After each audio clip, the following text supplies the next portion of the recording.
যারা মুনাফিক, মুসলমান দাবি করার পরেও কারা মুনাফিক, এটা যদি জানতে চাও, এটা যদি বুঝতে চাও, এটা যদি দেখতে চাও তোমার হৃদয়ের মধ্যে ঈমান আছে না নেফাকি আছে, এটা যদি তুমি পরীক্ষা করতে চাও, থার্মোমিটার দিয়ে দিলাম যে তুমি যদি আল্লাহর জমিন আল্লাহর বিধানকে কায়েম করবার জন্য যখন সংগ্রামের ডাক আসবে, যখন আন্দোলনের ডাক আসবে, তুমি দেখবা তোমার সামনে দুইটা পথ। এক পথের পথিক ওলামায়ে কেরাম যারা আল্লাহর জমিনে আল্লাহর বিধানকে কায়েম করতে চায়, আর একটা পথে এমন মানুষেরা আছে যারা হুজুর খেয়ে পশ্চিম দিকে হয় না, যারা আল্লাহর কোরআনের বিশুদ্ধার করে, যারা ওলামায়ে কেরামের উপর অত্যাচার স্টিম রুলার চালায়, যারা মানব রচিত সংবিধান কায়েম করতে চায়, গণতন্ত্র, সমাজতন্ত্র, জাতীয়তাবাদ, ধর্ম নিরপেক্ষতা, কুফরি মতবাদকে বাস্তবায়ন করতে যারা সংগ্রাম করে।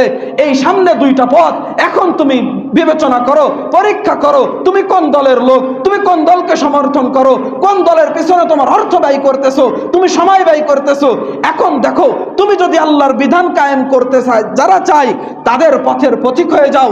তোমার জন্য ঘোষণা, সুম্মাস্তাকামু, তুমি বরকরার থাকো ওলামায়ে কেরামের রাস্তার উপরে। হক্কানি ওলামায়ে কেরাম আল্লাহর দিন কায়েম করতে চাই, তাদের সঙ্গে ঐক্যবদ্ধ হয়ে জীবন দিবা, রক্ত দিবা, অর্থ দিবা, গায়ের ঘাম ঝরাইবা, ঘামের কপালের ঘাম পায়ের নিচে ফেলবা, যা করা লাগে মওত পর্যন্ত সংগ্রাম করতে থাকো।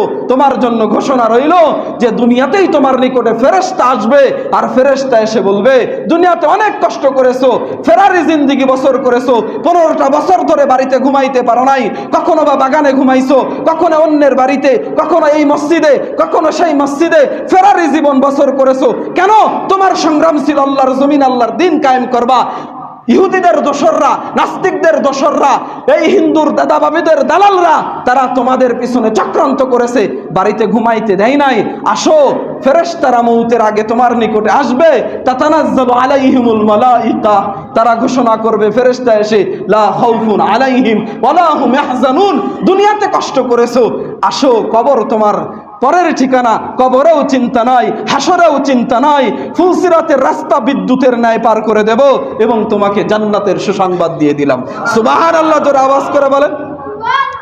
একদিকে আল্লাহর পথ, আল্লাহর জমিন আল্লাহর দিন কায়েম করার পথ, অন্যদিকে হলো এই তাগুতি রাষ্ট্র কায়েম করার, গণতন্ত্র, সমাজতন্ত্র, জাতীয়তাবাদ, ধর্ম নিরপেক্ষতা, জালেমরা যে শাসন করেছে 14 বছর 15 বছর আমরা দেখেছি। বুঝতে শিখার পর থেকে কি নিদারুণ নির্যাতন সাধারণ মানুষের উপরে, বিরোধী দলীয় লোকদের উপরে, ঠিক কি ঠিক না?